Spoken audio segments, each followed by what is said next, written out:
Assalamualaikum warahmatullahi wabarakatuh. Nama saya Ganda Rezeki Sitompul.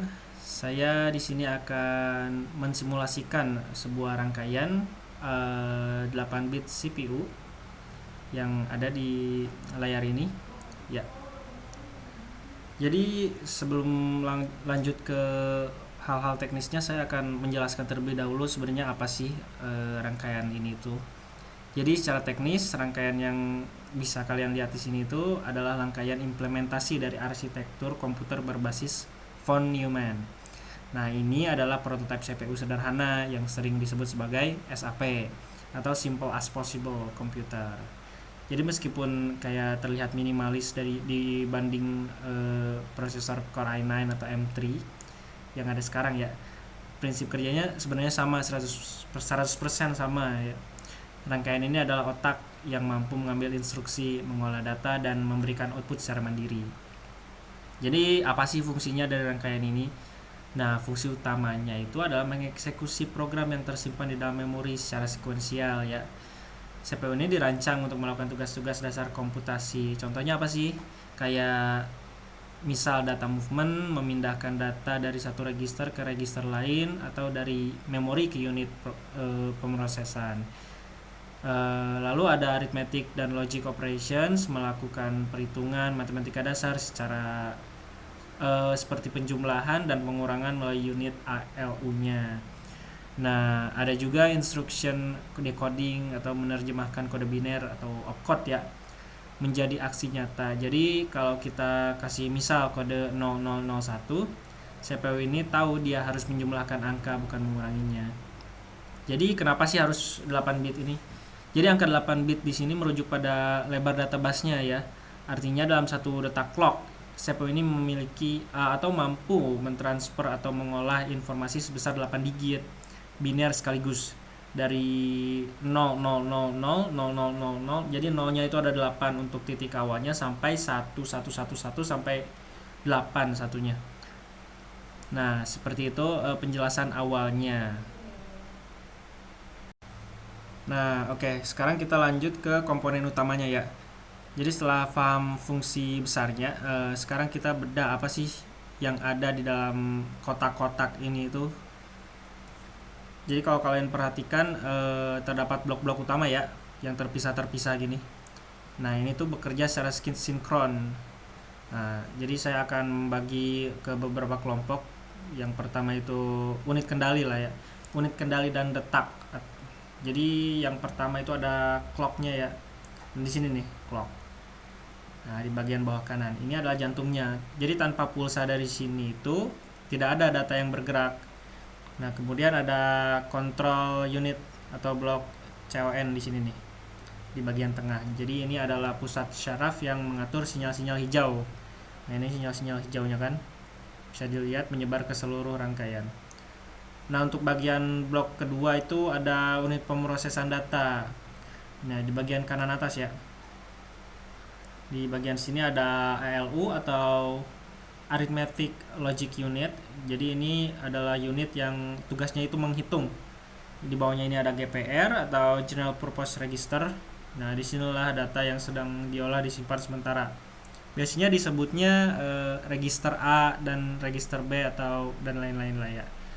Nah, untuk blok ketiga itu ada unit memori dan instruksi. Jadi bergeser ke sebelah kiri. Nah, sebelah kiri ini ya ada RAM atau Random Access Memory ya.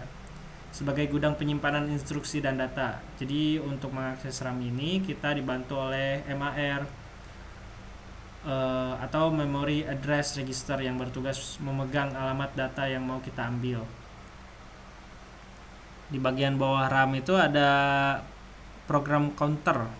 Nah, ini program counter ini sebagai penunjuk jalan lah yang memberitahu CPU instruksi nomor berapa yang harus dijalankan sekarang, dan tepat di sebelahnya ada IR, Instruction Register. Jadi tempat singgah sementara lah instruksi yang baru saja diambil dari RAM sebelum diterjemahkan oleh control unit. Nah, untuk sistem keempat itu ada sistem distribusinya. Jika dilihat ini ada kabel-kabel hitam yang tebal ya, menghubungkan ke semua komponen. Nah, ini tempat data bus 8 bit. Ini adalah jalur utama tempat data berlalu lalang antar komponen. Nah, di setiap gerbang komponen ada komponen kecil bernama three state buffer atau simbol segitiga yang fungsinya menjaga agar data tidak bertabrakan di jalur bus tersebut. Jadi itulah garis besar komponen-komponen utamanya ya yang akan kita simulasikan di rangkaian 8 bit CPU ini. Oke, sekarang kita akan lanjut menjelaskan lebih dalam ya untuk komponen-komponen utamanya. Yang pertama akan saya jelaskan itu PC di sini nih, atau program counter ya. Bisa dibilang PC ini adalah penunjuk arah atau sequencer. Ini bisa Nah, seperti ini dalamannya, logika program counternya. Jadi fungsinya sederhana sebenarnya, tapi vital. Menyimpan alamat memori dari instruksi berikutnya yang akan dieksekusi. Di rangkaian ini, PC akan bertambah satu persatu nilainya setiap kali satu siklus instruksi selesai. Namun, PC ini juga fleksibel, dia bisa melompat ke alamat tertentu jika ada instruksi jump sesuai instruksinya yang memungkinkan CPU kita melakukan looping atau percabangan logika. Jadi selanjutnya ada MAR. Nah, di sini MAR ya, atau Memory Address Register, dan RAM juga di sini nih. Ada RAM juga. Untuk MAR sendiri fungsinya sebagai perantara. Sebelum kita mengambil data dari RAM, alamatnya harus dikirim dan dikunci dulu di sini nih, di MAR. Dari RAM ke MAR. Nah, RAM di sini kapasitasnya 8 bit, artinya setiap alamat bisa menyimpan instruksi atau data mentah. Kalau kalian lihat di simulasi, isi RAM ini, nah ini yang ini menentukan apa yang akan dilakukan CPU. Apakah dia akan menjumlahkan angka, menyimpan data, atau berhenti. Kita lanjut ke IR. Nah, ke IR dan control unitnya. Nah, di sini. Nah, untuk IR sendiri ini bisa dilihat. Nah, ini logika rangkaian di dalam IR ya, atau instruction register. Dan mana kontrol.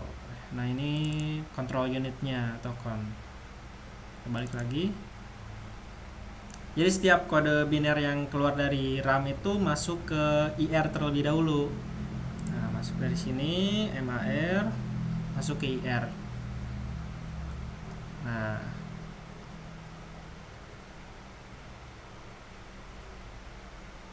kemudian IR membagi kode tersebut menjadi dua bagian.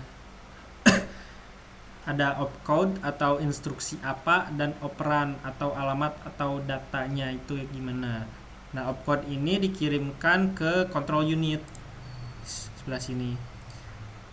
Nah, control unit adalah sebuah finite state machine yang mengaktifkan sinyal kontrol. Nah, ini nih yang hijau-hijau ini sinyal kontrolnya. Seperti contohnya yang ini nih, IA atau enable A, LA atau load A, EO atau enable ALU, nah dan lain-lain lah ya, pada urutan waktu yang tepat tentunya ini. Nah, kita akan geser ke ALU dan GPR. Nah, ini logika rangkaian ALU nya ya, logika rangkaian untuk berhitungnya. Baik lagi untuk GPR-nya di sini. Seperti ini rangkaiannya. Nah, jadi dia menerima input dari register A dan register B, si ALU ini nih. Jadi di rangkaian ini ALU memiliki indikator zero flag. Ini penting banget nih. Kenapa? Karena dengan flag ini CPU bisa tahu apakah hasil perhitungannya 0 atau tidak. Nantinya digunakan untuk logika pengambilan keputusan seperti if, then di pemrograman. Nah, untuk GPR sendiri berfungsi sebagai tempat penyimpanan cepat. daripada bolak-balik ke RAM kan ya. Nah, si instruksinya tuh disimpan dulu di GPR. Nah, untuk garis tebal dan segitiga buffernya nih,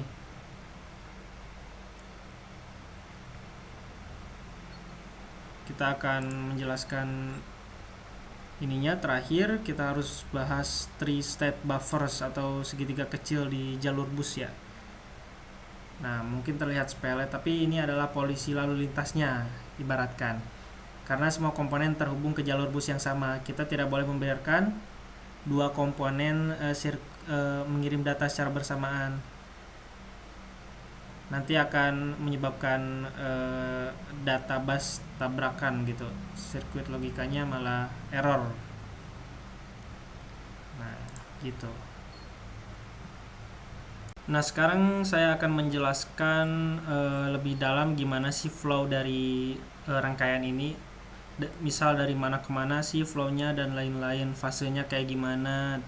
Nah, untuk tahap pertama itu biasa disebut tahap fetch atau mengambil instruksi.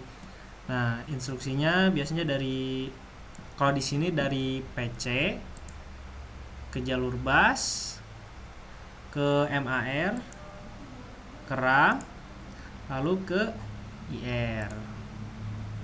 Nah, seperti itu. Nah, tahap pertama adalah fetch. Jadi saat sinyalnya T0 ya atau aktif. Saat sinyal T0-nya aktif, program counter PC akan mengeluarkan alamat memori ke bus. Sinyal EP-nya aktif. Alamat ini kemudian ditangkap oleh MAR. Nah, sinyal LM-nya aktif. Begitu alamat terkunci di MAR di sini, pada detak berikutnya atau T1 ya, fase T1, RAM akan mengeluarkan isi data pada alamat tersebut ke bus. Jadi akan dikirim ke bus. Jadi data ini bukan angka biasa, melainkan instruksi-instruksi ini kemudian masuk dan disimpan di instruction register atau IR secara bersamaan. Nah, jadi PC ini akan otomatis bertambah 1. PC tambah 1 untuk bersiap ke instruksi berikutnya. Sekarang CPU sudah memegang perintah yang harus dijalankan. Nah, untuk fase selanjutnya ada fase decode atau menerjemahkan. Blok-blok utama yang melakukan ini itu adalah CON yang ini nih, control unit. Setelah instruksi ada di IR dari sini, kita masuk ke tahap decode. Sebagian kode dari IR dikirimkan ke control unit. Jadi di sini logik kombinasi di dalam blok CON akan menerjemahkan kode biner tersebut. Misalnya jika kodenya adalah perintah add, maka control unit akan mulai menyiapkan jalur-jalur elektriknya dengan mengaktifkan sinyal-sinyal kontrol yang dibutuhkan, sinyal-sinyal ini untuk operasi penjumlahan. Jadi disinilah garis-garis hijaunya yang ada di layar sini berpindah secara otomatis sesuai perintah yang akan kita berikan. Nah, untuk tahap selanjutnya itu tahap execute. Dari RAM ke register lalu ke ALU. Sini akan diproses di sini. Jadi terakhir adalah tahap execute ya. Ini adalah saat aksi nyata terjadi. Jadi tergantung instruksinya, alur datanya bisa berbeda-beda ya. Kalau instruksinya load, misal data dari RAM akan meluncur melalui bus dan masuk ke register A di blok GPR di sini. Kalau instruksinya add, data dari register A dan register B akan dikirim ke ALU. Dan kemudian di ALU tersebut dilakukanlah penjumlahan secara instan dan hasilnya akan dikirim kembali ke bus untuk disimpan atau ditampilkan. Begitu alur dari rangkaian ini. Nah, jadi untuk simulasinya seperti ini. Nah, udah kedip-kedip si sinyal kontrol hijaunya, clocknya, dan lain-lain. Jadi dari hasil simulasi ini dapat dilihat bahwa seluruh komponen mikroprosesor bekerja secara terintegrasi melalui siklus fetch, decode, dan execute. Jadi control unit berperan penting dalam mengatur aliran data. Sementara ALU di sini melakukan proses komputasi dan register menyimpan data sementara di sini. Ya, mungkin cukup sekian penjelasan simulasi CPU 8 bit dari saya. Sebelumnya mohon maaf bila ada kesalahan definisi, kesalahan penjelasan dari yang saya sampaikan tadi. Terima kasih. Assalamualaikum warahmatullahi wabarakatuh.